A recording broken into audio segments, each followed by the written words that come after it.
प्रिय विद्यार्थियों, आप सभी का अभिज्ञान कोचिंग क्लासेज रतनगढ़ के ऑनलाइन प्लेटफॉर्म पर हार्दिक अभिनंदन और स्वागत।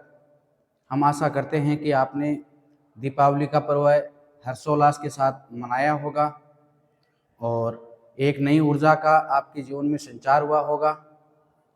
आज से हमें इस संस्थान के ऑनलाइन प्लेटफॉर्म पर कुछ नए कोर्सेज हैं वो लॉन्च करने जा रहे हैं, जिसमें पहली जो भर्ती आने वाली है थोड़े दिनों बाद में राजस्थान में पशु परिचर की, उसका कोर्स लॉन्च किया जाएगा। इसी के साथ ही एसएससी जीडी है, उसका कोर्स लॉन्च किया जाएगा।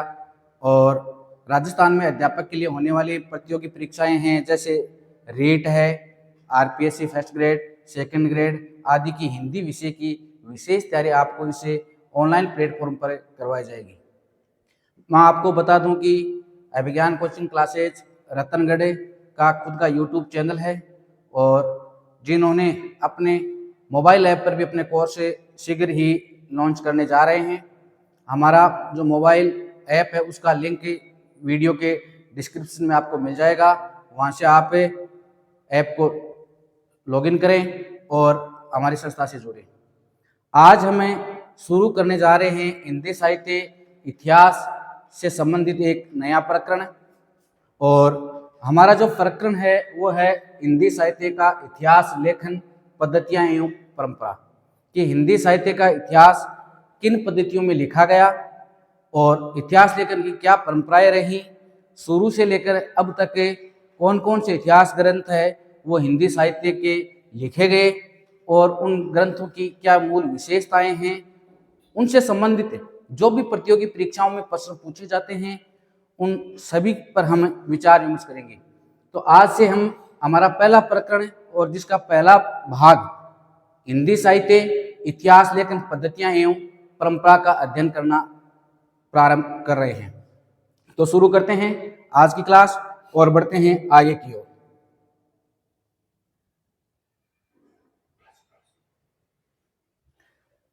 आज से हम पढ़ेंगे हिंदी साहित्य इतिहास लेखन की प्रमुख पद्धतियां।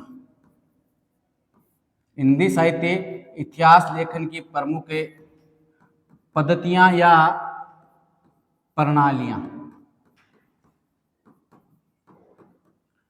पद्धतियां या प्रणालियां क्या हैं?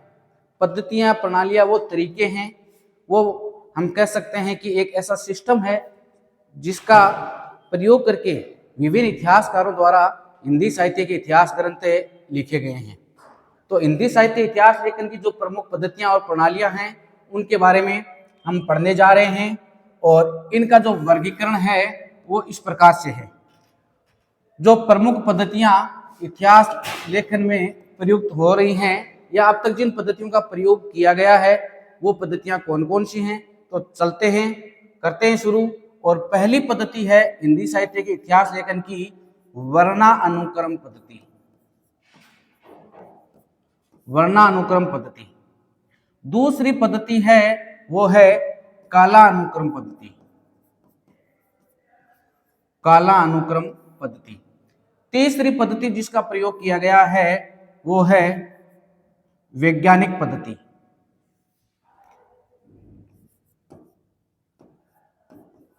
वैज्ञानिक पद्धति। चौथी पद्धति है वो है समाजशास्त्रीय पद्धति।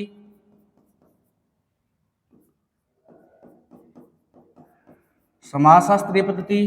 पांचवी पद्धति है वो है आलोचनात्मक पद्धति। आलोचनात्मक पद्धति। ये पांच प्रमुख पद्धतियां हैं जिनमें हिंदी साहित्य का इतिहास लिखा गया है।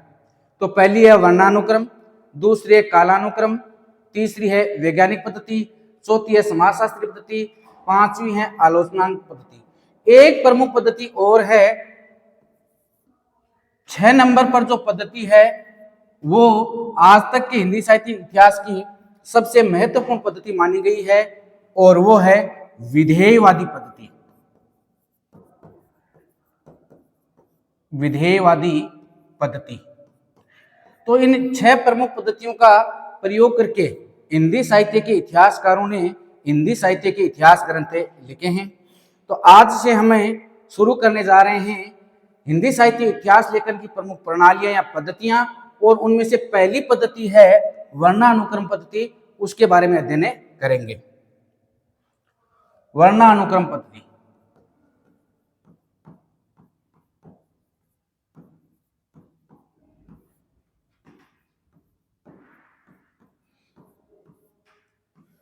वर्णानुक्रम पद्धति का जो नाम है वर्णानुक्रम, ये वर्णानुक्रम शब्द दो शब्दों से मिलकर बना है, वर्ण प्लस अनुक्रम, और जिसका अर्थ है वर्णों के क्रम के अनुसार, वर्णों के क्रम के अनुसार।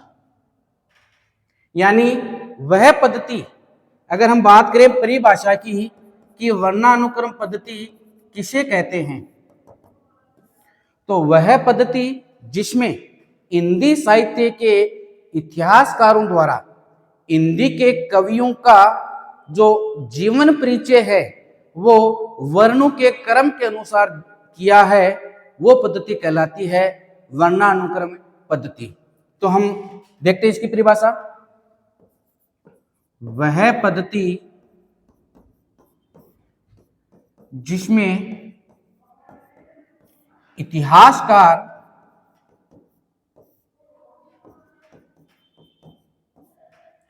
हिंदी के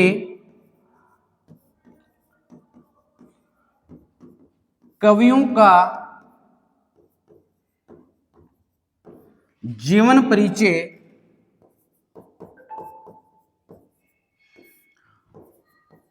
वर्णों के क्रम के अनुसार देता हो, वर्णों के क्रम के अनुसार देता हो, वर्णानुक्रम पद्धति कहलाती है।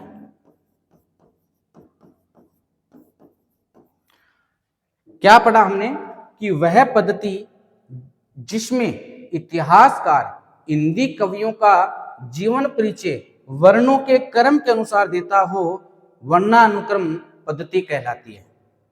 यानी वर्णों के क्रम के अनुसार कवियों का जीवन परिचय है वो दिया जाता है। इस पद्धति में अंग से कवियों का जीवन परिचय प्रारंभ होता है। सबसे पहले अंग है उस नाम के कवि का परिचय दिया जाता है, और सबसे अंत में है नाम का जो कवि का परिचय है, जिसका नाम है अक्षर से प्रारंभ होता है, उस कवि का परिचय दिया जाता है।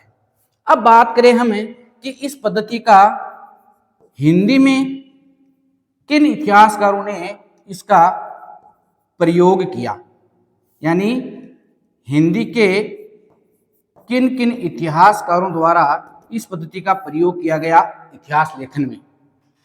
तो इस पद्धति का सर्वप्रथम प्रयोग है वो किया था एक फ्रेंच विद्वान हुए हैं गारसा दे तासी।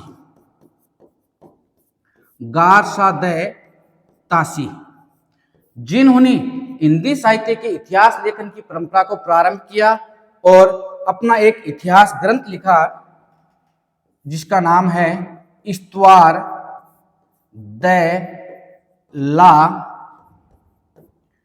लिटरेट्यूरे एंदुई हिंदुस्तानी, एंदुई हिंदुस्तानी। सर्वप्रथम है फ्रांसीसी इतिहासकार गारसा दे तासी ने अपनी रचना इस्तवार दे ला लिटरेचर एंदुई हिंदुस्तानी नामक रचना में वर्णानुक्रम पद्धति का प्रयोग किया था। उनके बाद में दूसरे हिंदी साहित्य के इतिहासकार थे जिनका नाम है शिव सिंह सेंगर।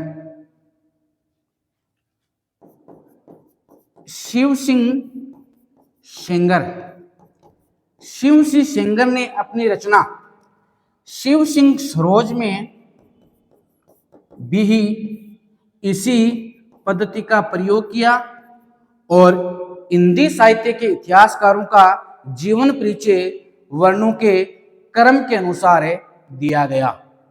अब हम आगे पढ़ेंगे कि वर्णानुक्रम पद्धति है उसकी क्या क्या विशेषताएं हैं।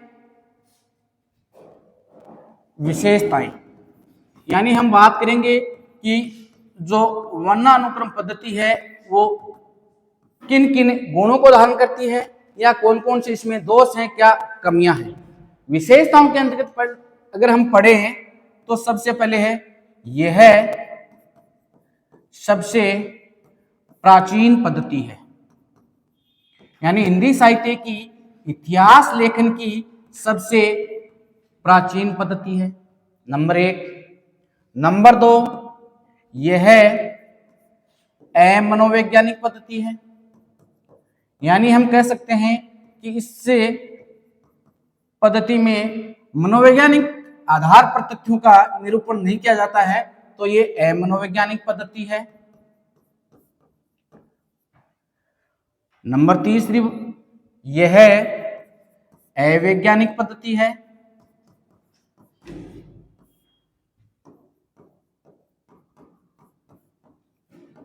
चौथी विशेषता इसकी क्या है, यह सबसे दोषपूर्ण प्रणाली है। अब तक की हिंदी साहित्य के इतिहास लेखन की जो भी प्रणालियां हैं उन प्रणालियों में सबसे दोषपूर्ण प्रणाली है वो ये वर्णानुक्रम पद्धति या प्रणाली मानी जाती है। आगे हम बात करें कि इस पद्धति में लिखित इतिहास ग्रंथों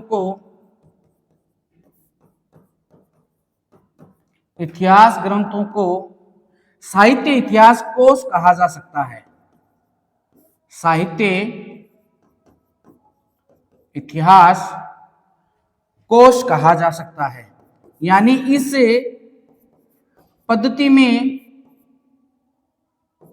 लिखित जो भी ग्रंथ हैं उनको हमें वास्तव में इतिहास ग्रंथ नहीं मान सकते। तो इस प्रकार ये विशेषताएं पढ़ी हमने किसकी, वर्णानुक्रम पद्धति। एक बार वापस चलते हैं, देखते हैं क्या वर्णानुक्रम पद्धति। बात करें वर्णानुक्रम पद्धति की तो वर्णानुक्रम शब्द दो शब्दों के योग से मिला है, वर्ण और अनुक्रम, जिसका अर्थ होता है वर्णों के अनुसार। परिभाषा, वह पद्धति जिसमें इतिहासकार हिंदी कवियों का जीवन परिचय वर्णों के क्रम के अनुसार देता हो, वर्णानुक्रम पद्धति कहलाती है। इसका प्रयोग किसने किया, सबसे पहले प्रयोगकर्ता थे गा सादे तासी, जिनकी रचना थी इस्तवार देला लिटरेचर हिंदुस्तानी। ये फ्रेंच भाषा में लिखा गया हिंदी साहित्य का इतिहास ग्रंथ है। और दूसरी जो रचना है वो है शिव सिंह सरोज, जिसके रचनाकार है शिव सिंह सेगर। अब हम पढ़ते हैं इसकी विशेषताएं। सबसे पहली विशेषता है कि यह सबसे प्राचीन पद्धति है, हिंदी साहित्य के इतिहास लेखन की यह सबसे प्राचीन पद्धति है। यह पद्धति मनोवैज्ञानिक है, वैज्ञानिक पद्धति नहीं है। वैज्ञानिक पद्धति नहीं है अर्थात इसमें वैज्ञानिक तथ्यों का प्रयोग नहीं किया गया है। यह सबसे दोषपूर्ण प्रणाली मानी जाती है। इस पद्धति में लिखित इतिहास ग्रंथों को साहित्य इतिहास ग्रंथ न कहकर साहित्य इतिहास को से कहा जा सकता है। तो आज हमने पढ़ा वर्णानुक्रम पद्धति के बारे में। आगे की जो और पद्धतियां हैं उनके बारे में अध्ययन करेंगे बाद में। हमारे इस YouTube का जो चैनल है इसको सब्सक्राइब कीजिए, उस पर जो लिंक दिया गया है उससे आप हमारे संस्थान का ऐप डाउनलोड कीजिए और यथाशीघ्र ही उस पर कोर्सेज अवेलेबल करा दिए जाएंगे। धन्यवाद।